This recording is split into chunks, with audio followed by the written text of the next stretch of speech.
Ugh. All right, what's up, guys? My name is John from Legion and the Thieves. And I'm Peter from Legion and the Thieves. Ugh. Thank you guys for tuning into this video. So today we decided to have a little bit of fun, and me and Peter are going to discuss what we believe to be our top 10 favorite albums of the wonderful year that was 2020. Now, obviously, we're talking about our 10 favorite records that aren't Through Painted Skies by Legion and the Thieves. Obviously, right? I mean, that's the best. But so these are the other 10 that are really good, right? Right. Despite the hellacious year, it really was a good year for metal. A lot of groups, they had extra time in the studio, extra time to think about what they were doing, and some bands really put out a lot of good art, and we were happy to be watching from the sidelines and taking it in isolation. Yeah, it's honestly been a pretty decent year for metal for the last couple of years. I started doing this for originally for a website called 850me.com. Every year I would always do my top 20 metal albums of the year for them. And I'm still doing that for them this year too. This kind of what gave me the idea for doing this. But the last several years I've had a hard time narrowing it down to 20, but this year I really did. Just about every album that I anticipated, at least lived up to some kind of a hype for me. And there was even a lot of albums that came out this year about bands I didn't even know of that I thought were really good, and so narrowing it down to, the 20, let alone 10 for this video was really difficult. But we managed to do it, right? Did. There were a lot of honorable mentions, a lot of close runner-ups. Yeah, I mean, I think I was literally like messing with my list in order. Like, I think what I sent you my final product, like, what, yesterday? Or this morning. Yeah.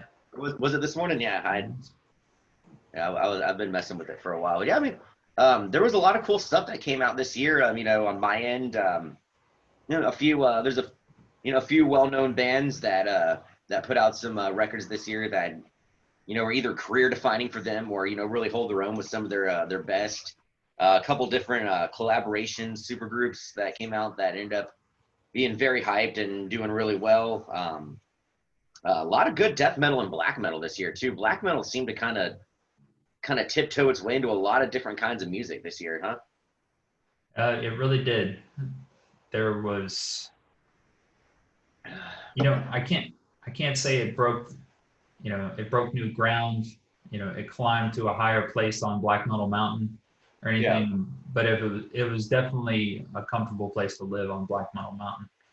Yeah, I always like I know at least one of the records on your list is one of these black metal bands kind of soaring to new heights or trying out different things. I'm for all of that with black metal. I mean, when Death Heaven came out, that was a big influence for me and you with the first Legion record, Bedlam. And but I was telling you this about black metal. Sometimes to me black metal is just like Chinese food. Like, I don't need to be blown away by it or like or to be some kind of like special.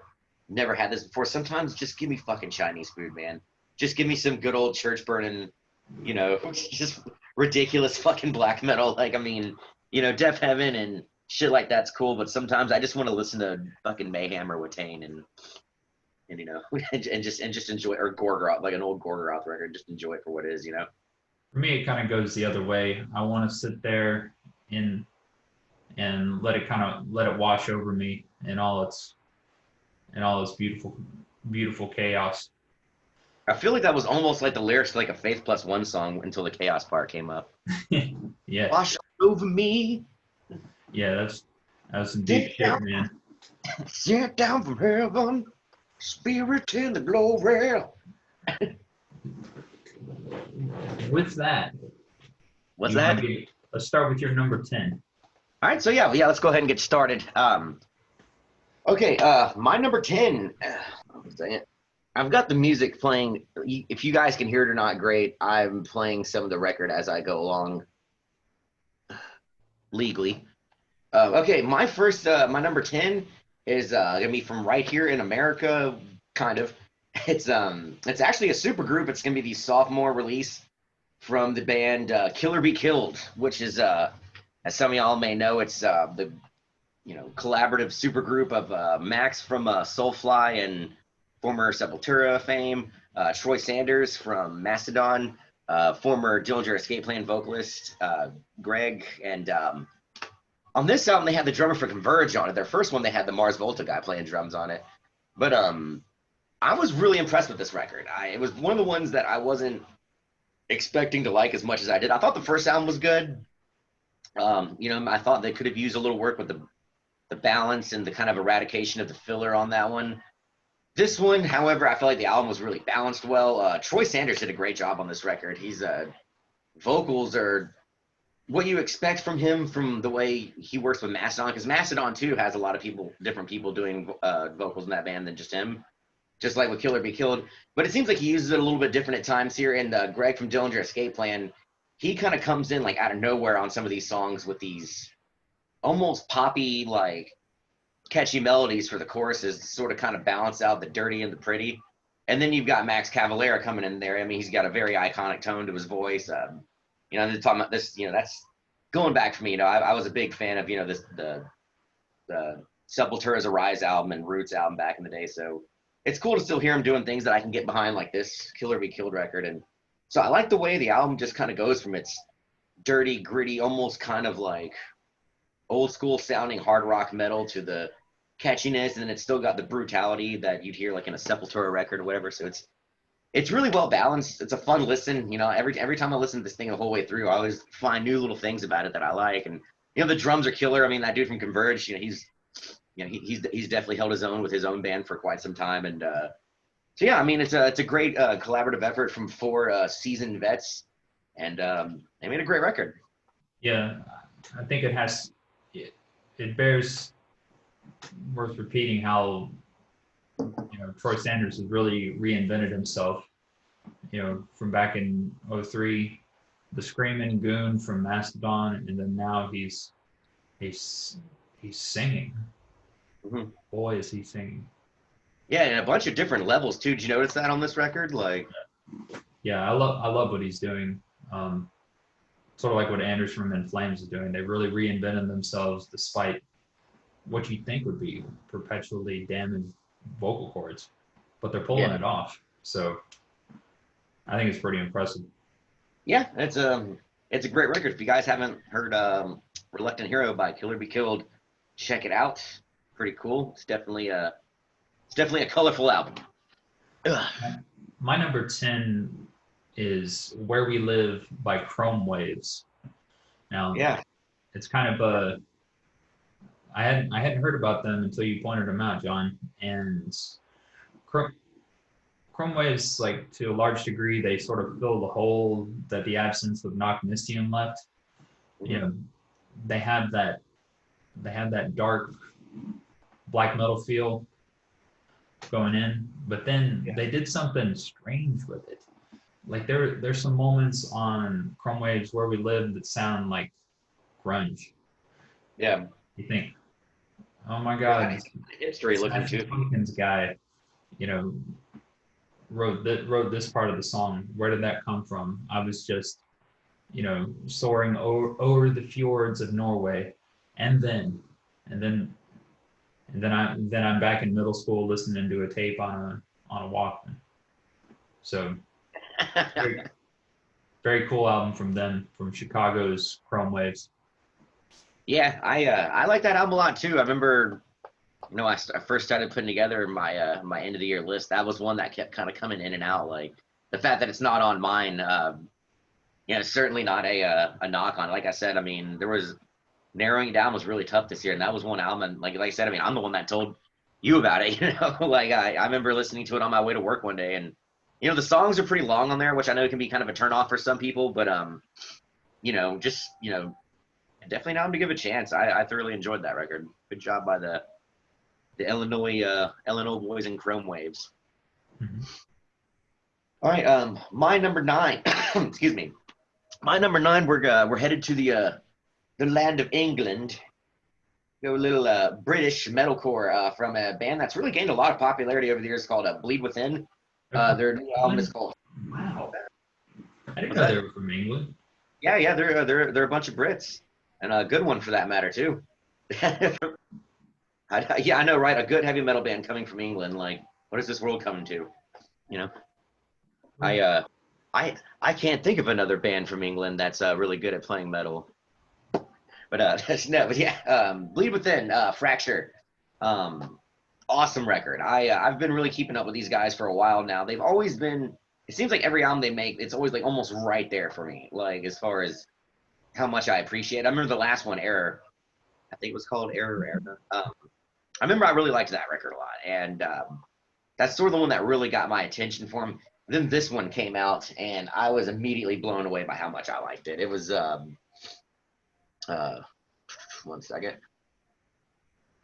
There we go. Yeah, like it's as far as metalcore goes nowadays, it can really be touchy. I mean, some of these modern day bands are either trying too hard to be like the Titans of the turn of the century version of it, like Kill Switch Engage, Unearth, As I Lay Dying, and stuff like that. But then you have some of these newer bands that are just going a totally different direction with it. And I mean, maybe I sound like the grumpy old guy that grew up on this kind of music, but I just can't get into it. But then you have bands like Bleed Within that are really just kind of tiptoeing the line of kind of making it their own, but it's still got a lot of the elements that made this genre so exciting to listen to back when it came out. The production is great on it too. I mean, most metalcore bands I feel like have good production nowadays. The lead singer, he's got a great scream on this record.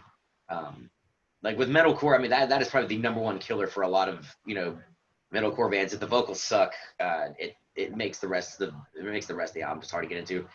Not the case with this record. This dude's got a really big, mean scream. He doesn't have a whole lot of like tones, which is usually something I look for, but this guy doesn't necessarily need it because he has such a loud projection. And the good guy with the good guy, bad guy vocals with the singing, that is balanced out very, very well on this album. They're not pushing songs to be heavier than others. They're not pushing the catchiness factor that a lot of bands are really guilty of. There's some bands that I feel like they just kind of push the singing vocals when it's not needed, or vice versa. They'll push the screaming when it doesn't need to be there. Bleed From Within really does a good job of balancing that out. The songs are killer. There's a lot of cool riffing in this. The drumming is fantastic on this record. Again, vocals are probably my favorite part of the whole thing. It just the whole album came out great. And as far as metalcore goes, this album really caught my attention. There was a lot of other decent records in this genre. I mean, the new album from Currents, that was something I was looking into. I thoroughly enjoyed that record. But this Bleed From Within record, Fracture, good record. I definitely recommend it. With all due respect, I didn't get into it, but I'll tell you about one that I did. My number 9 is Avandra, Skylightening. This is a band from San Juan, Puerto Rico. It's been around since 2011.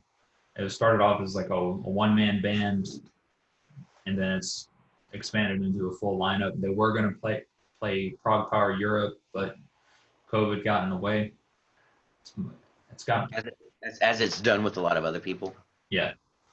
It's got smooth harmony vocals from a surprising baritone singer, and a little bit of things you wouldn't expect on the guitar, and it's not too extreme. Pop friendly baritone metal. I really liked it. It's one I would go back to often. Yeah, from what I remember hearing from that, it's a pretty mellow sounding record for the most part, right? Yeah, you won't you won't listen to it while you're slaying orcs or something. But if one was to be in such a scenario, yeah, if you find yourself doing that, Avandra would not be the soundtrack. That's really funny because I totally watched Lord of the Rings, the first one last night. It's on Hulu right now. All of them, all 6 of them, including the Hobbits. I don't think they played Avandra behind the battle scenes. They did not play Avandra behind the battle scenes, but I think I might, go back and watch the Two Towers tonight and play like Avandra to it. It's a good call. And there might be another album on my list that might go well with it too. Who knows? Maybe we'll see. But it's cool that we just had that moment there with you mentioning that you didn't really get into the Bleed From Within record, and I didn't really know much about the Avandra. That brings me to kind of wanting to pause and kind of explain why another reason why we decided to do this video is me and Peter being the collaborative forces behind Legion of Thieves. We obviously see eye to eye on a ton of stuff, but we also have very different tastes of music, mostly of where our influences come from, and that's sort of why Legion comes out the way it does. Like, I mean, if you take all the albums on his list and all the albums on my list, I think we only have one of the same records on there, and you can see kind of where these certain sounds that you'll hear on certain Legion songs, no, this is more of a Peter thing, or this is more of a John thing. Like, I kind of like the idea of putting that out there. So that's another thing that makes this list kind of exciting. It's like it's almost like you guys are getting a little piece into our head or something like that. Yeah. Alrighty. So my number 8. All right. So this is going to be like the polar opposite of the album that Peter was just mentioning for his number 9. My number 8, we are going full on death metal. The album is called "Where Only Gods May Tread" by Ingested. I'm pretty confident that this is the heaviest album on both lists. There was some, again, great death metal albums that came out this year. There's another one on my list that's a little bit different that we'll get to later. The new record from Stillbirth, good stuff, really good stuff. The new record from Skeletal Remains, The Embodiment of Chaos. I really wanted to put that on mine, but I didn't want to have too much death metal in there. But this bad boy right here, I keep coming back to it. Where Gods May Tread by Ingested. Fucking super brutal record. Excellent production. The vocalist is great. He can do it all. He's got this really, really powerful yell. He's got a very good guttural, obviously. He can scream highs, as good as any of them can. They had some guest appearances on this album too. I mean, they had Vincent from the Acacia Strain on one of the songs. Kurt Weinstein from Crowbar is on another one. Matt Honeycutt's also on this record too. I think he's on it is the last song. No, it isn't. It's the third to last song. But yeah, I mean, he's it's just such a great record. The drumming is phenomenal on it. And they again, with the modern day death metal thing that's going on here. They're doing the technical, brutal death metal thing, and there's a little bit of deathcore influence in there. I mean, they got a little bit of breakdown kind of parts in there, but their songs are not written around it like you would hear on an old Whitechapel song or Suicide Silence song. It's nothing like that. This is still more in the field of sort of the more brutal tech death kind of stuff or whatever. But it's a fucking great record. If you're in the mood to just listen to something that just hits you right in the face from the minute you hit play and it just kind of never stops, this Ingested record, Where Only Gods May Tread. It's a wonderful record.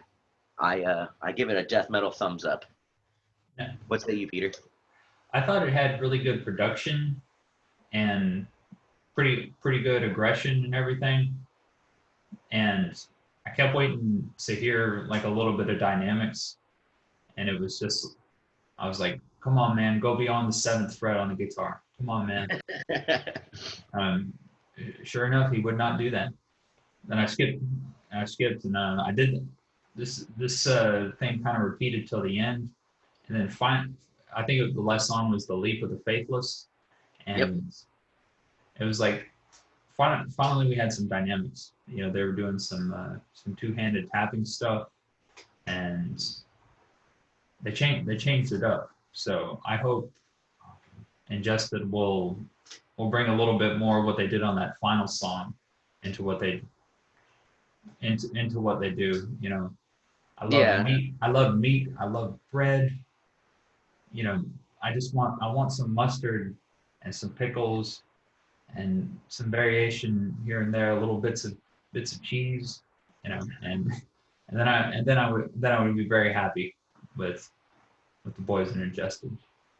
Yeah, fair enough. I mean, again, like I said, these are where these differences come in. Yeah, I mean, this Ingested record is definitely not gonna, change the face of modern day brutal death metal. But but to me personally, I think it's still a fucking terrific death metal record. Fans of this music are gonna love it. If you haven't listened to it, you need to. The artwork on it's really cool too. I remember I almost thought about buying a T-shirt that's got that album cover on it just because it's so freaking dope looking. That's the Joan of Arc looking thing. Yeah. Yeah, that was really cool. Yeah, I mean, overall it's a good record. I hope to see more. I hope to see this band continue to rise. I mean, there's a lot of crappy death metal and deathcore that's out there. These guys are not one of them. And also, with that being said, I mentioned earlier about how the new Stillbirth and the new Skeletal Remains were also good death metal records. Another one that was a really good one that I just couldn't seem to work into my top 10. The new Black Dahlia Murder record.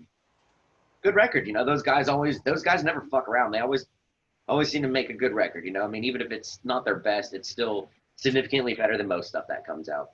So, a little honorable mention there to those three bands. Good stuff. My number 8 also had excellent artwork. It was Pallbearer's Forgotten Days. Yeah. Now Pallbearer filled the void for me that the Atlas Moth used to fill. To tune to G, walk, downward walk into the subterranean chasm. But this time with clean vocals, soaring clean vocals. It was. And when I was looking into this, what surprised me was they are from Little Rock, Arkansas. Yeah. They've been. This is their 4th album. They're on the Venerable Nuclear Blast label, and I would listen to this in a full. The full extent of the album, so I would experience their full vision, and it was a great dark place. Not too dark, but just dark enough to get you thinking. Yeah, that is a good record. I loved that last one they had too. I'm blanking on the name of it, but I remember the year it came out. That was ranked really high on my list that year on the article I wrote. Yeah, Pallbearer's awesome, man. I like them a lot. They came to Pensacola with Obituary, and I don't remember why I didn't go, but I didn't. And I think there was something that stopped me from going. Like, I think I had to go to work or something. I don't know. Whatever it was probably not as cool as going to see Pallbearer. But yeah. That was one I regretted, man. But yeah, Pallbearer, great record. Yeah, so yeah, good choice there on the number 8. Number 7. I'm getting low on my coffee. Fuck. Okay, number 7. This is another one I know that you disagree with, but I agree with, and that's all that fucking matters, because But this is another like a kind of collaborative effort, super group thing. It is the bastard child of Hansi from Blind Guardian and John Schaefer from Iced Earth's Demons and Wizards. Their new record 3, their first album in over 10 years with this Demons and Wizards projects, the follow-up to Touched by the Crimson King, which I loved very, very much. I'm a kind of a sucker for cheesy power metal stuff. Like, I like power metal kind of the way I like my horror movies sometimes. I'm fine with them being serious and thoughtful and graphic, but sometimes I just want cheese. I just want a lot of cheese. And I'm not saying you really get that with Demons and Wizards, specifically on this album, but it just kind of gives me a little bit of insight into some of the metal I also listen to. The thing I like the most about this Demons and Wizards record 3 is that it kind of has its own identity from the other 2 records, the self-titled and Touched by the Crimson King.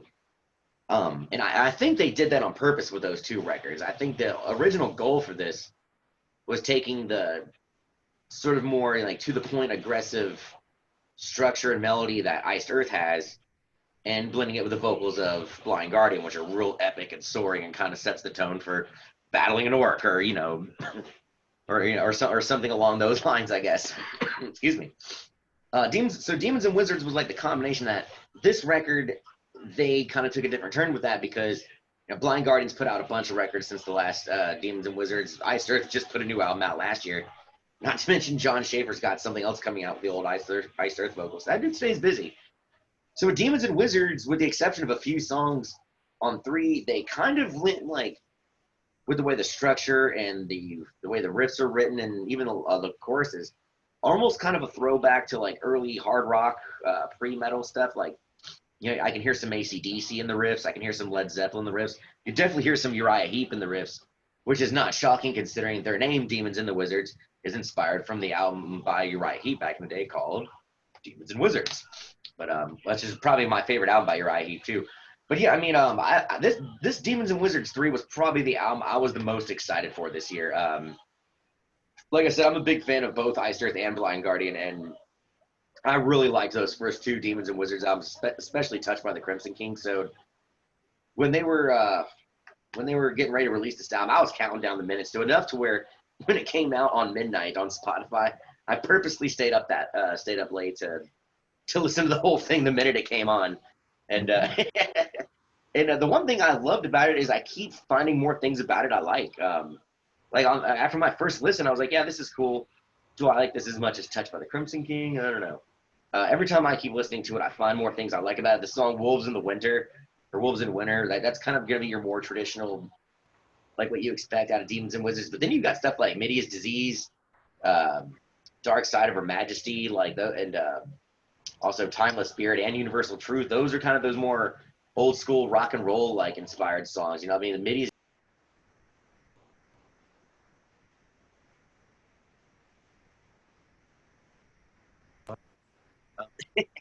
yeah, something straight out of an AC/DC album. I can hear Dark Side of Her Majesty, Universal Truth. I mean, I hear a lot of Zeppelin in that, and Uriah Heep. So, really cool album. I was really excited about it. It didn't let me down. I know you're not really the biggest Demons fan, but I dug the record. It was fun for me to listen to.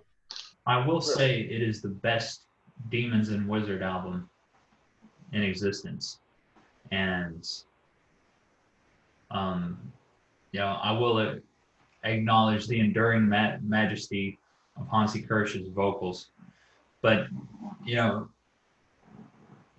me, Demons, a lot of this kind of like Middle Earth sort of metal is, to me, it's like at one point there was a girl I was brutally in love with, and I would do it, and I would do anything for her.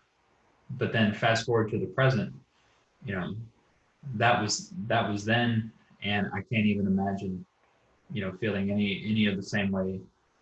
I still acknowledge she's beautiful and she's special, but she ain't my thing.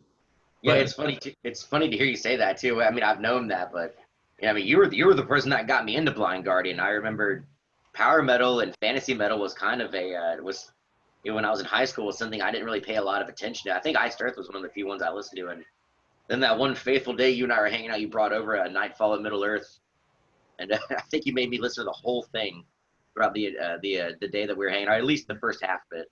I can see that happening. As a Blind Guardian super fan, though, I didn't like Demons and Wizards. I think it must be something about the Blind Guardian composition, that's. You mean the Iced Earth compositions?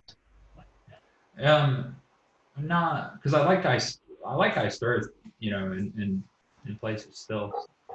But I don't know. Well, obviously, we did do a cover of them on our album. That's right, we did. We definitely. Which we still haven't heard anything from that, Mr. John Schaefer. Like, if you'd care to acknowledge that at any time, please. Yeah. Please do. If you out there know John Schaefer from Iced Earth, tell him to go listen to Burning Times from Legion of the Seed. My number 7. We've talked we've mentioned artwork a couple of times, and this may be one of the worst pieces of artwork in all of metal this year. To me, it seemed sort of like a 2003 Photoshop, sort of human clay by Creed leftover type album cover.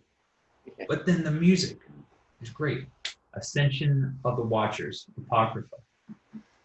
Now, I fucking hate. Well, I wouldn't say that. I do not like Fear Factory. I have never gotten into them. Saw them live, didn't like it. Voice cracked. But then here's the guy from Fear Factory, and he's doing. It's metal. It's goth, synthwave. It touches on all these cool things, and I hope he never screams again. That voice is so cool and smooth. I love the whole album. I've honestly listened to it like multiple times. I've gone running to it. I've gone on contemplative walks with it. I've been amped. I've been up and down with it. It's a great album. Yeah, I've listened to that album too. I liked it too. You know, when I was younger, Fear Factory was something that like me and a lot of my friends got into as like you know, one of the stepping stone bands, you know, before like they were like kind of in there with like Machine Head and Slipknot and all that is like what we listened to because we hadn't heard, you know, black metal and death metal yet and stuff like that. So I mean, there was always a piece of me that like had like a fondness for Fear Factory, but I mean, I've gotten completely over it. Never listened to their records anymore.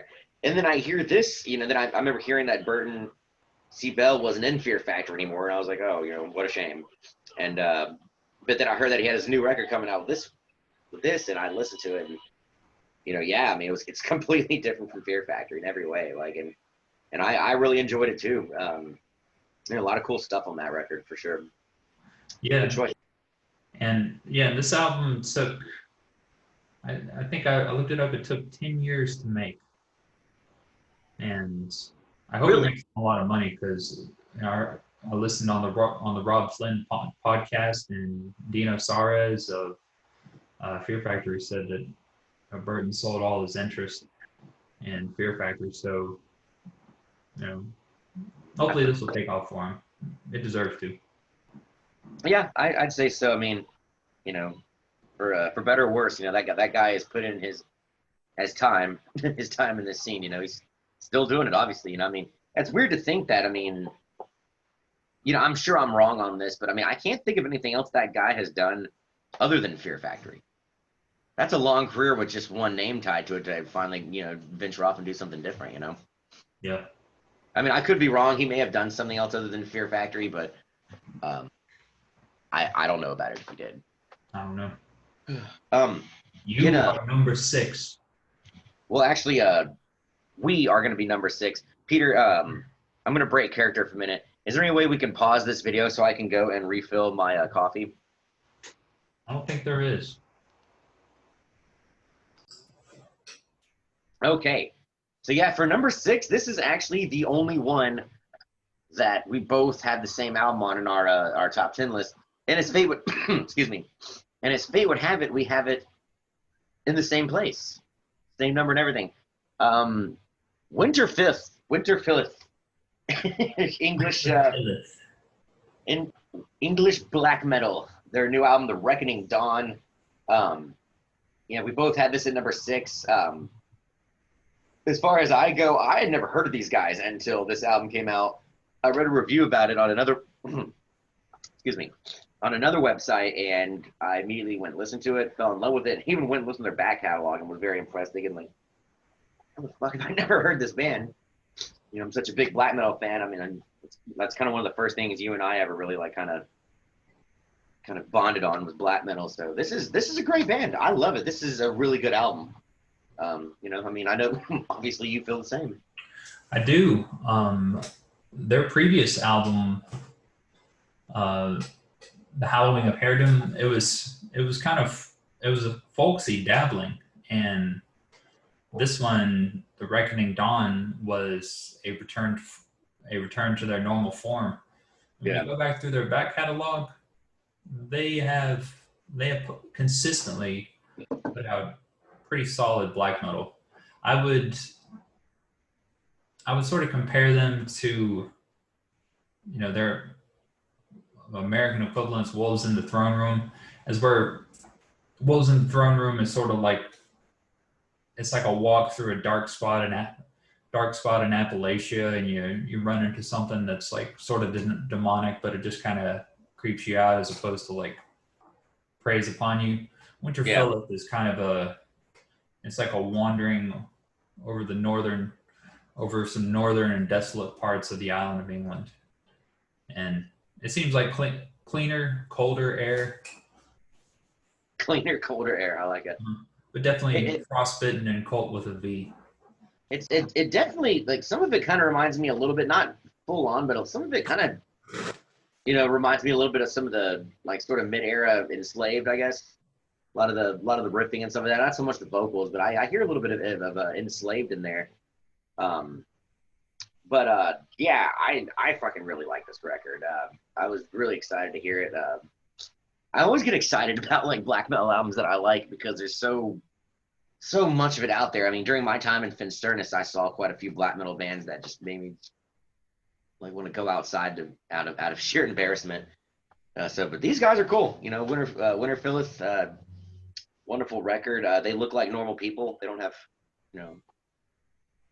you know, corpse paint and stuff like that. Not that I'm saying there's anything wrong with that, but you know, they look like, you know, a bunch of normal people making some good music. The song, like some of the songs are a little lengthy, but again, I don't think that's a problem with the majority of the songs here. The Greatest Undone, which is track 2, I'm sorry, 1, 2, 3, 4, 5, 6 on that record. That is one of my favorite songs of the record, and it clocks in at 8 minutes and 24 seconds. But there's quite a journey with that one, kind of like Peter said with the soaring over the mountains kind of thing. I really get that vibe when listening to this record. So, you know, well done by those guys. Agreed. Yeah. Number 5. All right, number 5 for me. All right, we're I apologize, folks. I promise I can't give you COVID or anything through the not that I have it. But sorry, a minor pandemic joke in there. Yeah. All right. Number 5, staying in Europe, we're going with a band that I've been a fan of for quite some time. From Germany, the album is called "Of Truth and Sacrifice" by Heaven Shall Burn. These dudes have been around for a long time, and I've been a fan ever since. And the funny thing is I actually got into them through another band from Germany. I used to be really big into a band back then called Caliban, and they had not one but 2 split albums with Heaven Shall Burn, and I had heard the second one first, and I remember liking everything by Heaven Shall Burn's contribution to that that split more than Caliban's. Eventually, I went out and got some of their albums they had out at the time, like Antigone and Deaf to Our Prayers. Fell in love with the band immediately. I was very, you know, I was almost confused on why I hadn't been listening to this band earlier on. But, you know, since then, I mean, you know, going back to 2004 or 5, I've been a fan ever since. Awesome freaking band. They're, I mean, I guess you could technically describe them as a metalcore band, but they're kind of more in vein of the, you know, European melodic death metal scene. Definitely, you could definitely hear a lot of early In Flames and At the Gates influence and what they're doing, but the sort of, you know, hardcore punk spirit is very much in there. Like, I mean, if you're thinking, when I say metalcore, if you're thinking you're gonna hear something like Killswitch Engage or like, you know, It Dies Today or something like that, you know, it doesn't sound anything like that. It's a lot more brutal, a lot more fast, a lot more to the point. This record, if you've heard Heaven Shall Burn before, Of Truth and Sacrifice, well, it's a double album too, so there's a little bit of filler on this, but most of them are like interludes and stuff like that. Most of the actual songs on this album lead up very, very well. You know, one of the earlier tracks on the album, Protector, I remember that being kind of like right around that point in time. I remember thinking, okay, this is going to be a great album. And but, you know, they've made a lot of great records, and this one, it doesn't sound much different from the rest of Heaven Shall Burn's records. And, you know, sometimes I'm okay with that. Like, sometimes, kind of like Black Dahlium, where you and I have talked about that before. While it's cool to be a band and expand on your sound, and, you know, in fact, I absolutely love that. I mean, that's something you could probably always expect from Legion and the Thieves. At the same time, though, a band that's kind of dedicated to their specific subgenre title, I like the fact that they'll go with the "if it ain't broke, don't fix it" attitude and get better at it. You know, Parkway Drive is a really good example of that, and death metal, again, Black Dahlia Murder, they've never really strayed away from that sound. They've just continuously gotten better at it, you know. And, you know, in thrash, you got like bands like Crater and Overkill, or you know, gotten better over time. Heaven Shall Burn, no different. I mean, they've really stuck to what works for them, and it's fucking awesome. It's heavy as hell. It's, you know, fucking super kick-ass metal record. My number 5 is very different from Heaven Shall Burn. Occasionally, it happens to me that something of, you know, raw Chad energy slips through my guard defenses, and then next thing you know, I got my mouse poised. I'm ready to enlist for a 4-year tour. I'm ready to do it. I'm ready to do it. And thankfully, the album sort of dipped off around track 5, Orbit Culture, Nija, and I sort of thought they were probably from America. I thought they may have been something sponsored by the U.S. Army, but no, they are not. They are from Exjo, Sweden, and they've been around since 2013. This album is on my list because, while I can't rave about the second half of the album for about the first 4 or 5 songs, it's full on glory. You're riding a tank, shooting down stuff, or you're wearing a tank top. You're saying bro a lot. You're doing your bench pressing. It's so God forbid if this was just an EP, got rid of the whole second half of the record. If it was just an EP, and I forced you to get into my 2018 Kia Soul. I'm headed to the recruitment office, and I played that one start to finish at least twice. Like you're signing the paper and you're ready to go, huh? Yeah, well, but there are some sort of grungism, Five Finger Death Punch voiceisms that go in there. That pickle in the mouth will be that still small voice telling you, don't listen, don't do it, don't sign the paper, you're too old. Yeah. Number 5, Nija, Orbit Culture. Nice. Yeah, I like that album too. I remember when it first came out, I was really into it. It was something I listened to quite often. So yeah, I dug that. I feel like I remember hearing some minor comparisons to Lamb of God on there. Like I think that might have been in some of the later tracks though. I have to go back and listen to it again. I remember what I heard I liked. Decent record. So number 4. Number 4 for me, this is way different from Orbit Culture and way different from Heaven Shall Burn and just about anything else that's been on either one of these lists. You would think by listening to this next record that we have gone back in time to the 70s and we're listening to the reawakening of Coven, but it's not. This is a brand new band on their 3rd album, band technically from Germany, but I think there's a lot of Swedish people in this band now. Lucifer, as they are so eloquently. God, I can't fucking talk today. This is a great day for me to be, stumbling all over my words while I'm being videotaped.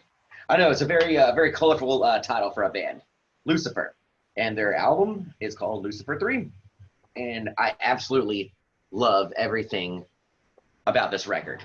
I could not stop listening to it. The first time I was made aware of the band Lucifer was through a video by a podcaster named the Rageaholic or Razor Fist.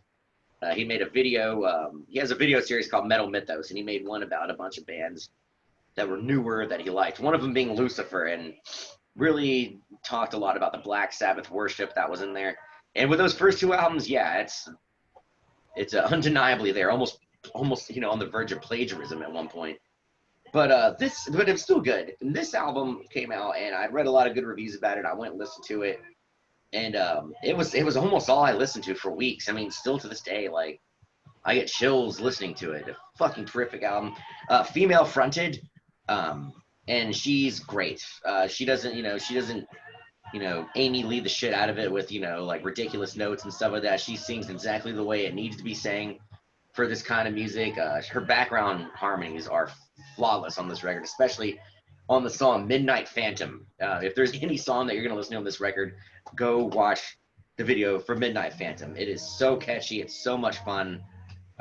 It's the whole record's kind of got like a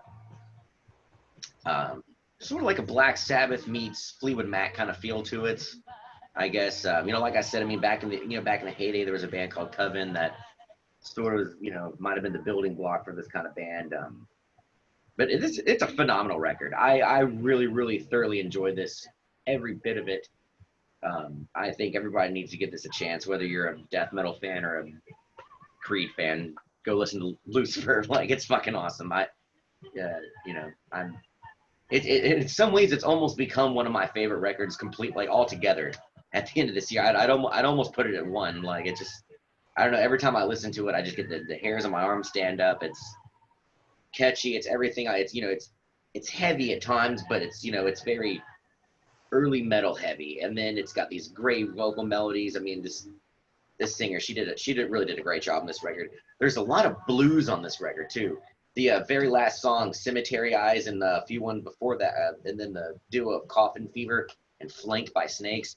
Love the kind of boogie blues that are going on in there, and the production is very simple too. It's not overproduced at all. It's very standard. It doesn't sound like something that came out in the '70s, but it's not like overdubbed with hit replacements and stuff like that. It's perfect for what Lucifer needs, and fucking awesome record. I love it. Well done by these guys. Yeah, what do you think? Well done, I would say. I really enjoyed this. With Coven, back from 1969, I always wished they had a back catalog. I wish they would have kept going from that Destroys Minds and Souls album that they did. But they didn't. They got swallowed by time, and then the Pied Eyes swallowed all the darkness they were trying to propagate in the world. But then here it comes, Lucifer, and you got sort of a production around the level of Graveyard, sort of lo-fi guitars, and I don't have anything negative to say about it. I dug it. Yeah, I forgot about Graveyard. They do kind of like fall into that ballpark a little, huh? Yeah, they could tour together successfully, talk See, amps. like if there needed to be a big band to kind of fly the flag for bands like this, it'd be Ghost. And like I mean, Ghost has been kind of like the head of like this whole new wave of, early hard rock, early heavy metal kind of sort of coming back. I mean, I know Ghost's a little different now, but those first two records, bared a lot of resemblance to that. And it seems to be turning a lot of new fans onto that style. Well, yeah, that would be a tour I'd like to see. Get Ghost, Lucifer, and Graveyard to go out for a show. I'd pay a lot of money. Well, I'd pay enough to see it. Yeah, we'd be feeling some good '70s evil that day. Oh yeah. It'd be a good day. It'd be a good day to evilly repent. I don't know if that's a word, but or a phrase, but I'm making it one. All right, so number 4, Peter, what you got? Now we're coming to the area where people probably aren't going to be that surprised. Enslaved, Utgard, Yeah. founded in 1991 from Bergen, Norway, home of another guy I really like. This album really touched on a lot of things. You got extreme metal, death metal. You have some prog moments, and then there's some other parts where you got distorted bass and synthesizers. Like it's a cool album. It was a varied journey, and sometimes prog music really gets. Sometimes you just don't want to be that intellectually challenged in your metal for the day, but this is well done. I'll agree with what other people are saying, and I would say this is a great record and a must listen for the year. Yeah, I like that album a lot. I liked that album a lot too. I meant to give that an honorable mention. We were talking about the Winterfylleth album earlier, as far as black metal goes, but I knew it was on your list. Yeah, great Enslaved record. That last one they did 2E was really good. And they've always had some cool stuff, man. I mean, adding prog and black metal can be a dangerous toy to play with. But some of these bands are really pulling off. I mean, Isham from Emperor, like, his solo project has pretty much become straight prog rock and prog metal. I mean, there's almost very little to no remnants of Emperor left to be heard in there, but when he was doing the progressive black metal thing with Emperor with that last album they did, Prometheus, the Discipline of Fire, that's a good example of when bringing black metal and prog can go wrong. Yeah, it's unfortunate too, because Emperor almost had a perfect catalog, and then and then that came out, and then it was a sad day. It was number three. another. I want to hear about your number 3. Yeah. Before I get to my number 3, I did want to mention too. As far as a honorable black metal mention goes for your Enslaved one, the new album by Theotoxin. Y'all check that out. That's a good record right there. That's if you're into like the Behemoth, Belphegor kind of stuff. That'll be an album you guys like. Okay, my number 3, however. Ooh man, is this a good one? And this this seems to be on a lot of people's top 10s. And I'm talking, of course, about Ulcerate, Stare into Death, and Be Still. This album came out earlier this year, and it became right away one of my favorite albums of the year, and for very good use. This is a very, very unique death metal record. This band in general is a unique death metal band, this being the best I've ever heard from this band. Death metal is usually like, goes in like 3 different phases. 3 or 4 different phases. You got the kind of proggy, techie stuff, like, deeds, that's like extreme, like, stuff like Obscura, I guess. And then you've got your brutal shit that's, Cannibal Corpse and what they've influenced. And then you've got the old school stuff, like the death and early deicide stuff. And then you have Ulcerate now. And they've kind of brought like this sort of atmospheric darkness that you would almost kind of hear in the direction that Behemoth has kind of gone on the last albums, like with the Satanist and I Loved You at Your Darkest. But these songs are a little bit longer. They're a little bit more drawn out. They're a little bit spacier, I guess, for lack of better words. I don't really know how to describe it.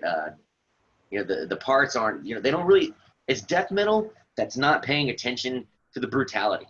They're paying attention to the melody. And then you almost, those words have probably never come out of my mouth talking about a death metal record. But alas, here we are with Ulcerate. And it's just a great record. A great record all the way through. I don't even know where to pick a favorite song on it. Exhale the Ash is really good. That's probably my favorite one to listen to because it's 6 minutes and 20 seconds. And that is the shortest song on that record. I'd say that there's a 5-minute song on there. But the title track of the album, Stare into Death and Be Still, is really good.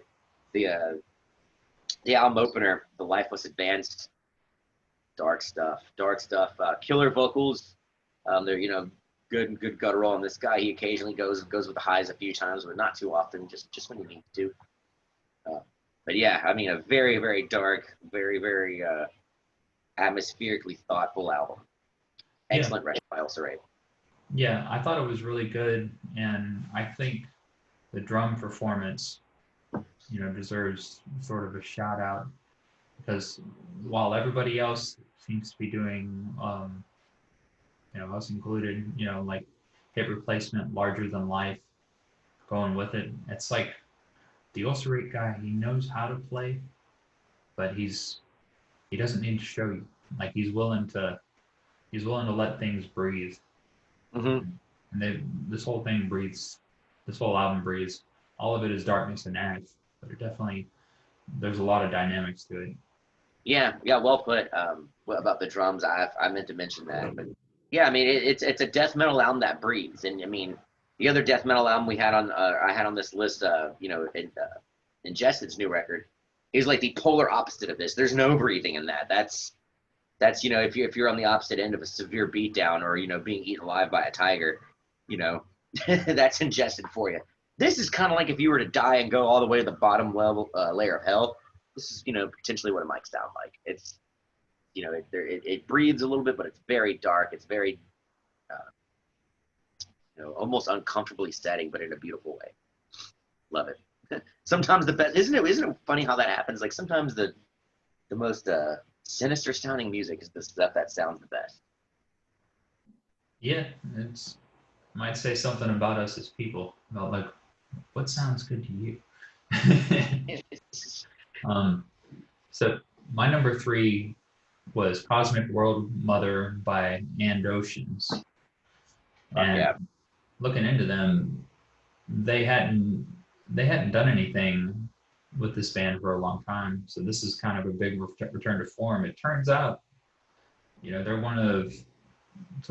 they're sort of part of the OG black metal crew formed in Sweden in '95, and they put this out, and to me, it's sort of, you know, whereas the Winterfylleth album was sort of cold air on a bright, lonely day in the mountain flowing over you, like, and Oceans was, it was decidedly colder. It was a dark night on the ice, flowing all over me. It was great. Yeah, I like that album a lot too. That's one of the ones that snuck in there towards the end, kind of like what Lucifer was for me. That and Oceans album that just came out less than 2 months ago. Lauren. I had a terrible day once, and to clear my head out, and it was night, and I went on a little walk around the neighborhood, and I put on the And Oceans album, and it was the perfect soundtrack for that gloom as you walk past the light, just coming in and hitting you here and there. It's a good album. It's worth the time to listen to. That's a good thing to mention there too. I mean, that has been something for me, something about me that's been around for a long time is bad days, bad moments, bad events in life have often been cured by listening to metal for me. I could go all the way back to, you know, as far as being a little kid and, or, you know, being in, you know, in 8th grade and, you know, having a bad day, you know, at a roller hockey practice or ice hockey practice, and, or, you know, getting a bad grade on a test at school and getting in trouble, and that, you know, some of those, you know, Cradle of Filth and Slipknot albums that were out at that time, like, always kind of help clear the mind here. And, you know, and here we are as adults now with, you know, jobs and families and shit like that. And, you know, I still resort to metal to help me through difficult times. It's funny how shit don't change, huh? Yeah. There's a lot more negative ways to react to life. Yeah. That's for sure. Yeah. I'm certainly guilty as fuck of that myself, but, you know, we're only fucking human. So, okay, my number 2. These next couple ones for me are probably going to be not as surprising for people that know me, and they're a little bit more well-known bands, but they're well-known for good reason. And number 2, get some tunes going here. Here we go. Is from right here in America, from the Bay Area of California, the legends of thrash themselves, Testament, and the new record, Titans of Creation. Testament is like the opposite of a lot of these thrash metal bands from the Bay Area. You know, a good majority of those bands, their heyday was early on. You know, I mean, most people, when they reflect on Metallica, that, like myself, you know, the like Master of Puppets, Ride the Lightning, you know, those albums. Slayer, same thing. Stop of Heaven, Rain and Blood, yada yada yada. As far as Testament goes, don't get me wrong, they had some great albums back then. I mean, who doesn't fucking love, you know, the Legacy? But I've noticed that the older they've gotten, the better their albums have gotten. The one before this one, the Brotherhood of the Snake, I thought was an excellent record. The Dark Roots album before that I thought was pretty good. But here we are, Titans of Creation, and this thing just kicks ass. I don't even like calling it a full-on thrash metal, because to me, I feel like that's doing a disservice. It's just a fucking really good, really tight, really well-polished fucking metal record. The song Dream Deceiver on it, like, that's almost, like, I almost feel like I could have easily heard this on like a Dio album or something like that if his vocals were there. You know, I love the riffing on it. It's not too fast. And, you know, Gene the Machine Hoglan on the drums, fucking holding it down. Obviously one of the best drummers out there, and, you know, in metal these days, or he has been since, you know, his days with Dark Angel way back when. It's just got such a great feel to the record. The song Children of the Next Level, that was one of the big singles from the record, you know, and I think that song was sort of a testament to the second coming of the big new bands in metal, you know, the Children of the Next Level. At least that's what would make sense. I feel like I read that somewhere.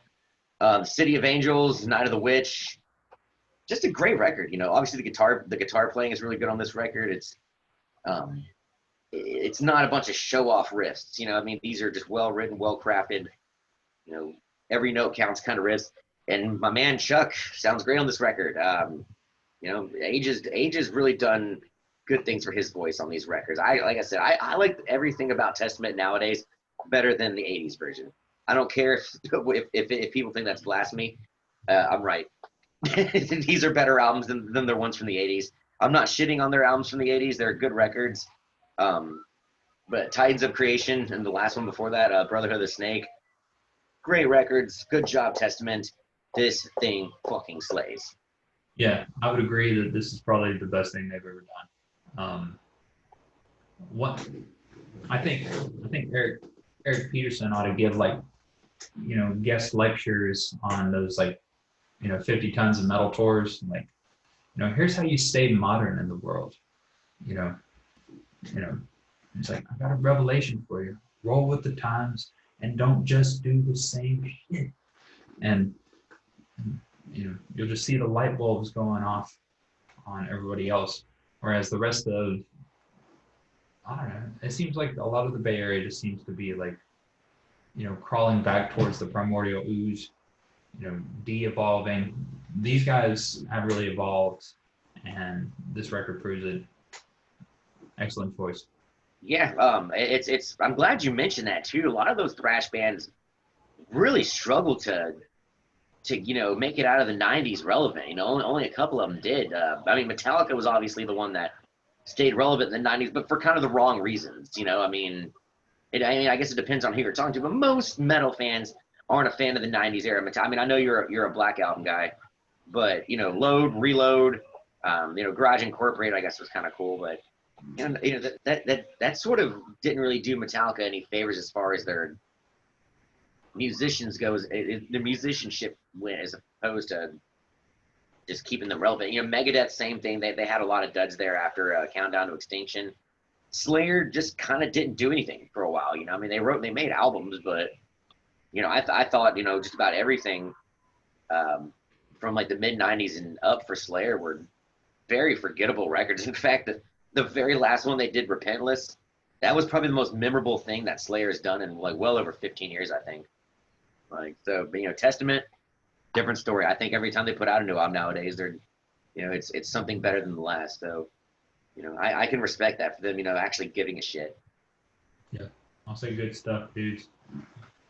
My number 2 is a weird one. It's by a band from Hungary, Seasons of Mist Records, one-man band by Catafalque, and the album is called Naive, or Naiv. You might ask, what is he singing about? I don't know. It's all in Hungarian or something far removed from anything I know about it.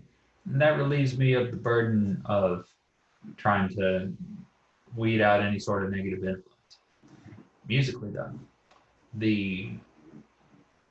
it really varies all over the place. There's a lot of Eastern European melodies. I think he brings in some flute, some female vocals. There's some parts that seem like they could be an amped up moment of like the Cure's Faith album, sped up to 160 beats per minute.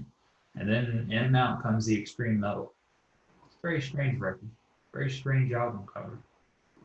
It's a unique experience, but it's something I've returned to over the year. And I think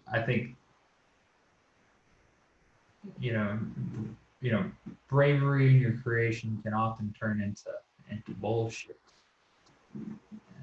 But this guy found a way to take some really brave leaps and put it together in a cohesive package, and it's worth listening to. By Catafalque, Naiv. Nice, yeah, good choice. I don't think I've listened to a lot of that record. I think I put that on my little playlist 2020 thing I had a while ago. Well, I don't know. I have to go back and listen to that again. It sounds neat. But yeah, I mean, it doesn't shock me that you would like an album like that a whole lot, with like something that's got, you know, a lot of different colors in there, as my friend Elijah Witt from Cane Hill would say. Well, I got a shocker for you at number 1, but I want to hear about your number 1 first. All right, my number 1 is from probably one of the biggest bands in metal right now. Have been for quite some time. one of my favorite bands. One of they're responsible for one of the most influential albums for me personally. The band is Lamb of God, and the album is called Lamb of God. It's their newest record, obviously. It's their first one without Chris Adler. He was replaced. I apologize, but I'm blanking on the guy's name. But he was replaced by the guy who used to play drums for Winds of Plague and Prong. And, a lot of people, myself being one of them, were a little weirded out by that. Since Lamb of God became Lamb of God, it's been the same 5 people, which is really saying something first and foremost. If you've seen those Lamb of God DVDs and you saw how easily irritated they get with each other, specifically, Randy during his drinking days, it's I give him props for keeping that lineup together as long as they did with all the brutal touring, the jailing of their vocalists and all that shit. Like somehow they managed to keep the same 5 guys together. But of all people, Chris ended up bowing down. He's in some new band now. I forget what they're called too. And now they got this dude from Winds of Plague and Prong. And I think maybe this might have been one of the best things to happen to Lamb of God. I mean, obviously Chris Adler is about as good as they get as far as drumming goes. This dude is very, very good. Fits Lamb of God perfectly, and it gave him, or it appears to have given him, some kind of spark that that this band has needed for a while. I don't think they've ever put out a bad record, Lamb of God, but the last several ones, Strum on Drag, Resolution, and Wrath, all 3 of those records had a lot of great songs on it, filled with a lot of filler. This album, I don't know if there is. I think there might be one song on here that I don't exactly care for. Other than that, I love every song on this record. It really reminds me of. It brought me back to when I remember hearing like "As the Palaces Burn" and "Ashes of the Wake" for the first time. It's Lamb of God just being their own thing. A lot of people group them in with metalcore and the new wave of American heavy metal and all that. And they're part of that family, but I think Lamb of God stands alone. As comparing to like Chimera or something like that, but an excellent record. I love everything about it. I love the Mark Martin bluesy feel that he likes to throw in there.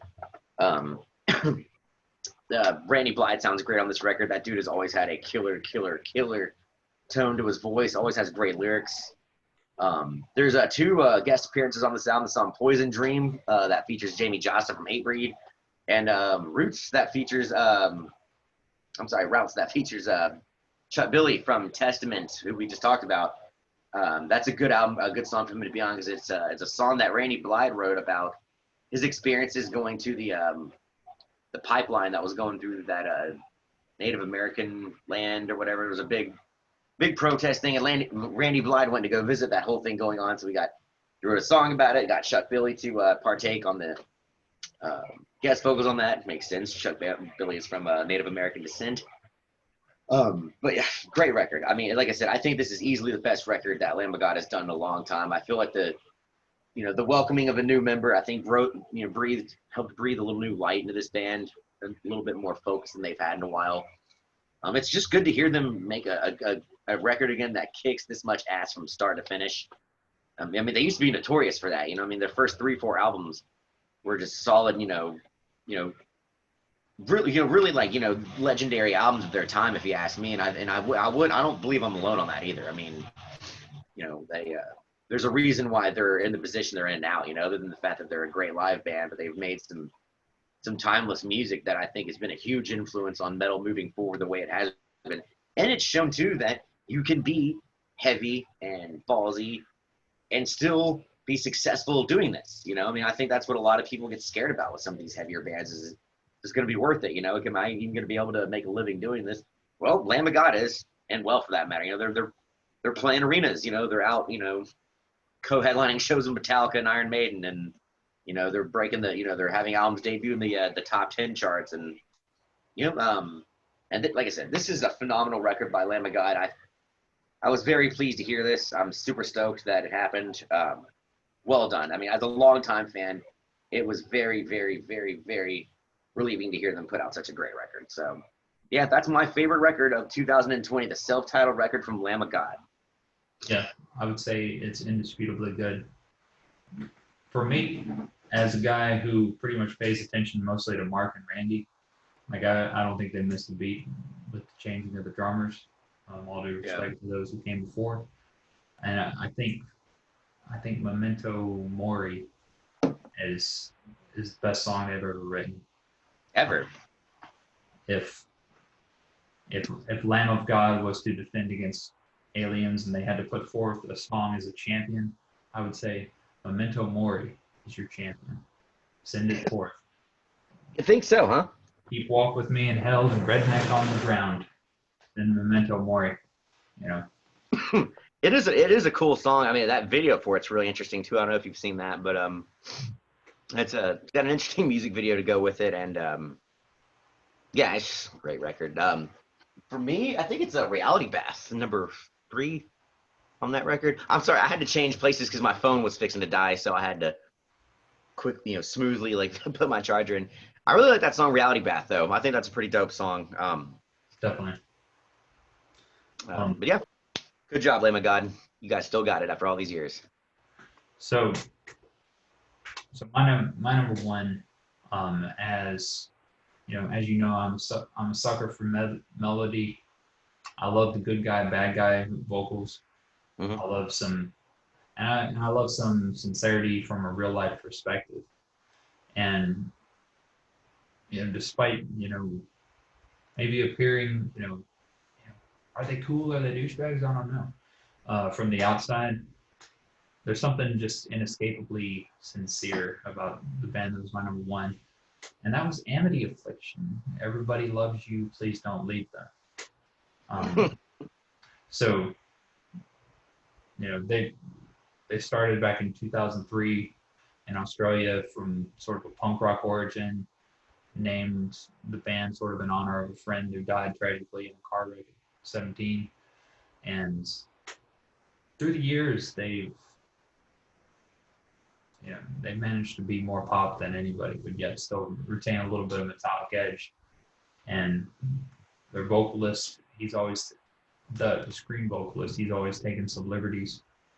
He's gone into pitched screaming with this one, and of course, Aaron Stranger, sounds sort of like the Backstreet Boy playing metal for a day. It always does, and it works so freaking good. I probably listened to this, probably the most out of the 2020 releases. The blast beat part, no, that's not what I'm looking for from you guys, but they did a great record. I would recommend the whole thing. I'll have to give it another listen. When you sent me your list, when was it? Last week, I guess was when we first started talking about doing this, and I saw that was number 1. I was really surprised. Like, I was like, really? Okay. Like, I knew you liked him, but I went and listened to it, and it was definitely better than I thought, than I was expecting. But I guess I need to go back and listen to the whole thing again, But again, again, that was like the purpose of this video, to show the differences and similarities there. I mean, there was quite a few albums, Peter was raising his eyebrows at me about, but then we've got a lot that we're agreeing on, and I'd say a majority of it we do, and so, yeah, Amity Affliction, that's cool. I actually didn't know that about the naming of the band and or them being from Australia too. Like, other than in Australia, they've really really been putting out some good if anything, popular stuff over these last few years. Like, it seems about every band that comes out of Australia now, like, I mean, way back in the day with I Killed the Prom Queen, those guys had a real successful run, and who else is there? You got the version's crown for being the first ones to discover that aliens are a very metal subject. Yeah, alien, blackened alien deathcore.